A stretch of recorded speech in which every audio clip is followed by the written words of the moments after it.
All right, now while your scar's dry, let's go ahead and take a look at how your hair turned out. Now remember, whether or not I did a good or a bad job, it will grow back. Oh, I'm so excited. Oh, oh. Well,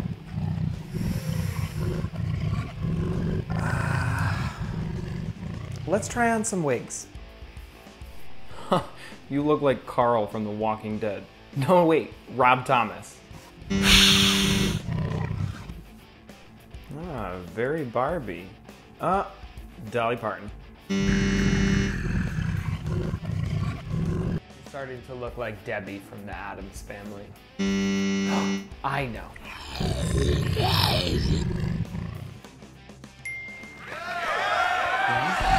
What do you think?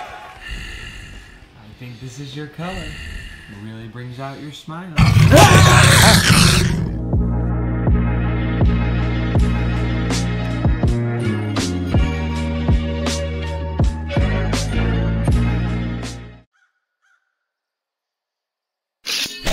Hey y'all, it's Kellen, and I hope everybody is doing great. Welcome to another makeover video, so let's get right into it.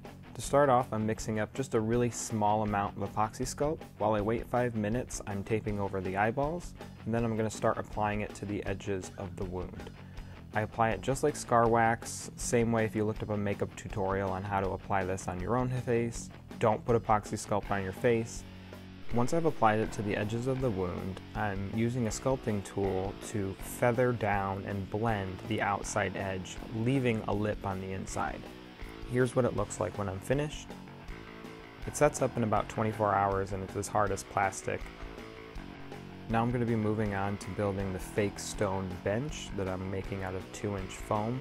I believe the measurement I had was around 16.5 inches to the underside of where her mechanism was, so that's the measurement I worked off of. I'm just using Loctite to glue it together, and then I secure it with some screws. It's just something I like to do to make sure they stay together in the Texas wind.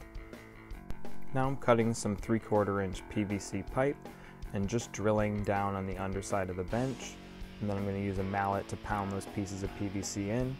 I'll use those to secure it in the ground with rebar when I put it outside in our display. I'm now using just a shaving tool to shape and shave all the edges. If you've ever wondered how we do our tombstones, this is exactly it. I use the same process where I go around. I use the foam rasp to roughen my design on all the edges, and then I'll go back over it with some sandpaper just to smooth it down to make sure it doesn't look furry and the texture looks real. Always be sure if you're working with this stuff, even outside, I like to wear a dust mask. You never want to breathe in this pink foam insulation. It is no bueno. Now I'm just giving her a test and making sure she fits before I move on. Now I'm wiping everything down, and I'm going to go through and add a little bit more texture. This is a technique that many people use, and I'm just spraying water on top of the surface and hitting it with a heat gun until I like the finish. I'm working my way from top to bottom, and again I'm wearing a mask because you can see I'm in the garage, and I'm using a heat gun around pink foam. You just don't want to breathe in those fumes. I really like this technique because it just adds another layer of texture. My approach to stone is to always create as much texture as possible in the original sculpture. That way when I go back through, I know how to paint it to enhance that texture and not have to create a false 3D texture with paint. I find I just don't have to work as hard, and I like the results. I'm now going through with some Loctite, and I'm just going along all the seams and making sure that they're sealed, and then I'm dabbing my finger along just to add some texture. That way when I paint over the top of it, you won't see where the 3 pieces of foam meet. First thing I always do is I go in with 2 layers, 2 coats of flat black exterior latex paint. I don't like to hard coat, it's just my preference. Now I'm going in and I'm just dry brushing with gray paint. Fun thing, since gray is such a trendy color, I find that I can score every time I go to Home Depot, and in that area where they have leftover paints, you can find gray all the time. it's amazing. I pay $2, $5, and I never need gray for tombstones. I'm just building up my texture slowly. You can always add more paint. It's really hard to take paint away. Now I'm going to go through and just use a splattering technique. You can use this just by painting gray and this technique over the top. I learned it when I was in theater, and I know many people use it. Ed from Distortions, Alan from Stiltbeast Studios. You just use a screw to pull out the little black adapter nozzle in the spray paint can, and then your spray paint can will splatter. So you don't have to buy those really expensive cans of like pre-made faux stone paint. Just make sure when you're doing it, you spray from really far back and know that the paint can will splatter. So I always like to put a piece of tape on the can, that way I know not to use it when I don't want that effect. And here's the final texture. I like this because it also looks great under lighting as well. All right, now while the bench dries, I thought this would be a perfect time to chat about a little discovery I made while designing. It has to do with the bench, and just kind of my major gripe with this prop. Aside from the fact that Spirit's choosing to market a prop with verbiage that is associating it with a real murder. Now I really love this prop. It's a great mechanism, really cool design, but my biggest gripe with it is the fact that she's in such an awkward sitting position. Every time I looked at it, I would get flashbacks from gym class in the 90s of me doing wall sits or squats or something like that. I guess if I had never seen the prop before, I would look at it and my brain would go, oh, that's weird, she's gonna do something. So I knew that I wanted to design a bench or a chair or something for her to sit in. While I was trying to figure that out, I had this just mind-blowing discovery, I should say, and it went something like this. I know this isn't a new discovery, and I'm sure others have figured it out well before I did, but I just wish Spirit would include this in their description because I think they would sell more of these.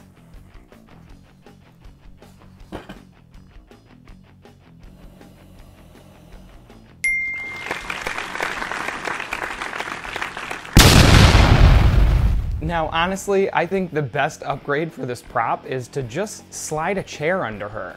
Putting a chair under her, I think, instantly makes her less of a suspect to pop up and scare somebody, again, making her more of an effective prop. So now that I know that most chairs fit underneath her, it was super easy, and I just ended up having to design a foam bench. I did that because I wanted it to blend in with our cemetery, and I had the extra foam to do it and a place to store it. But you could just slide any chair, a folding chair, anything underneath it, and I think that's a serious upgrade for this prop. Now let's get back to the makeover. God, that guy talks a lot. So now we get to move on to the fun stuff, the paint. First thing I'm doing is I'm going through with just some red, or really any reddish color, to go over any of the black marks. I find when I'm airbrushing, if I leave them, and you'll see with the eyebrows later, they always manage to bleed through the airbrushing paint. I mixed up a custom flesh tone. It's a light pale color. I added some pink to it because this is going to be an old lady with a face full of makeup, that standard kind of old lady with the teal eyeshadow. I thought that was super creepy. Now you may notice that the base coat took me a while. It's because I was fighting my airbrush, which will later die in the video. I put some white paint inside of her wounds before moving on to the inside of her mouth and tongue. I'm just spray painting some pink around her mouth. Oh, hold on a second, you're about to see a major oops. Yeah. Yep, my airbrush just turted Bert and Ernie eyebrows all over her face. So I'm gonna let them dry and I'll paint over them. I'm just gonna use them as background depth before I hand paint them on later. I added some base layers with the teal eyeshadow, some blush. I'm now going back in and adding some red before I outline the eyes with black and just kind of smudge the eyeliner a little bit. I'm now going back in with a metallic sort of paint for her lipstick. This will all dull down a bit later, but I wanted it to be a very makeup heavy, that trying grandma kind of look. You can see I penciled in her eyebrows, and now I'm starting to add some ivory color to her teeth. Once you add the teeth, I always find it really pops. And then I'm using a watered down black paint to create the crying mascara drips before I move on to painting her hands. Now, right about here is where I notice that I've bent the tip of my airbrush and it is not working properly. So this is very patchy as I am spraying the flesh tone paint all over her hands, and it's taking me twice as long as it usually does. I just added some white polish to her fingernails. I just didn't want to attract attention to them before I go, oh, there you see it. This is why you don't buy cheap airbrushes, and also take care of your airbrushes when you do buy nice ones. Now I'm going back in and shadowing the face before hand painting some wrinkles on her forehead, in between her nose. I want them to be very graphic because under lighting at night, if they're not there, you won't see them and she won't read old lady. I'm detailing the mouth, as well as the lower lip, and then I'm going to go back in and start shadowing. At this point, I have to thank my amazing husband who ran out and managed to find me a new airbrush, so thank you. I appreciate it. I added some permablood to her wounds, and I'm going back in to add wet inside of her mouth on top of the edges of skin. And the last thing I did was just add some bruising around the cut and fix any detail spots before I added the drips of blood on the side of her face. This is what she looked like before we gave her some hair. Really like how the wounds read a little bit more stylized and more Joker-esque, we'll say, especially with the face of clown makeup.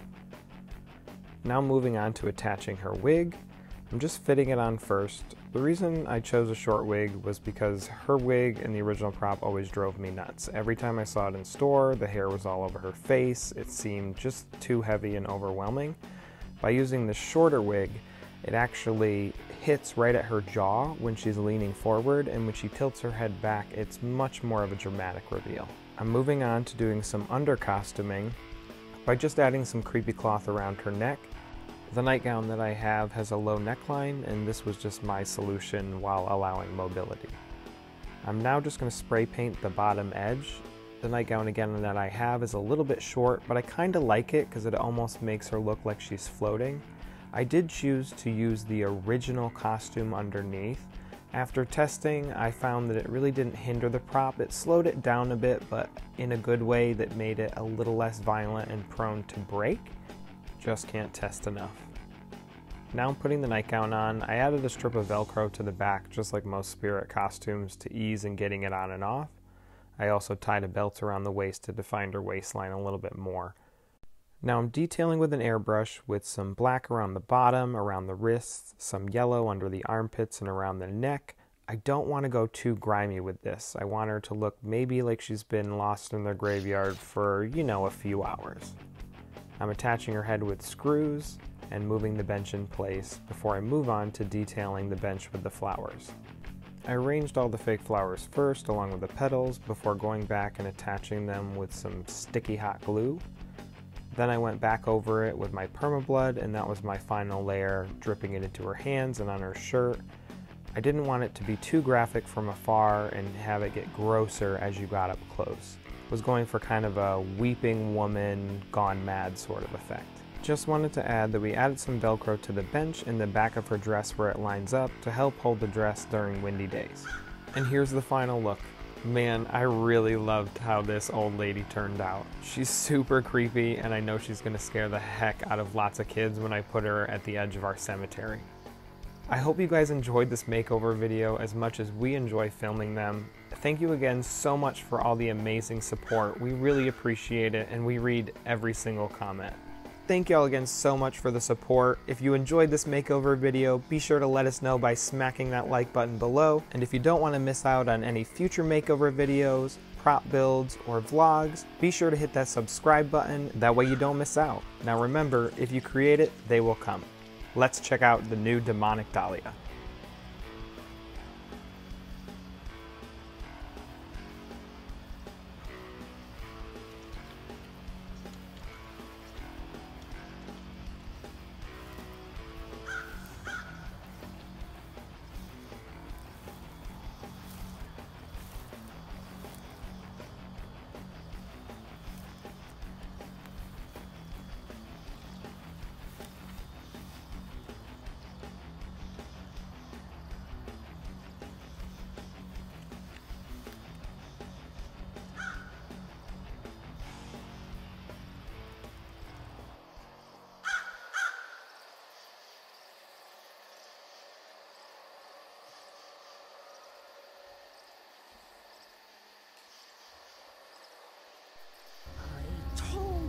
to stay away.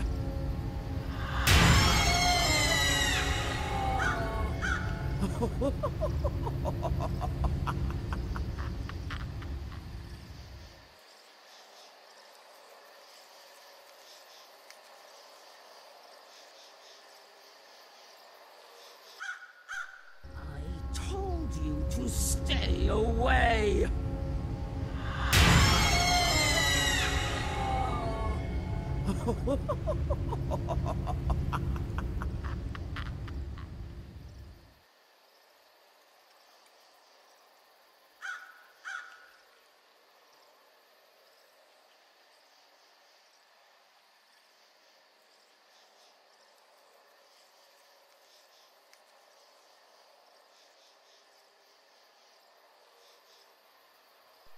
I told you to stay away.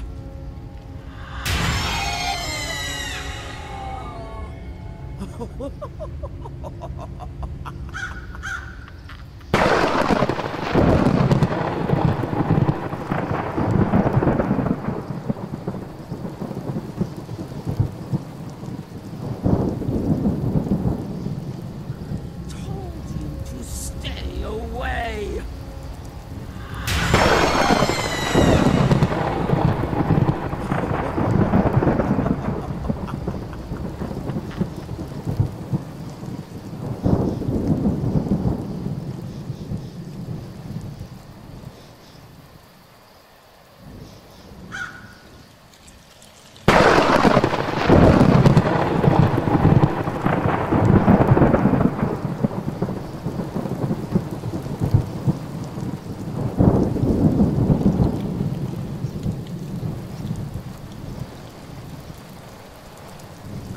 Told you to stay away.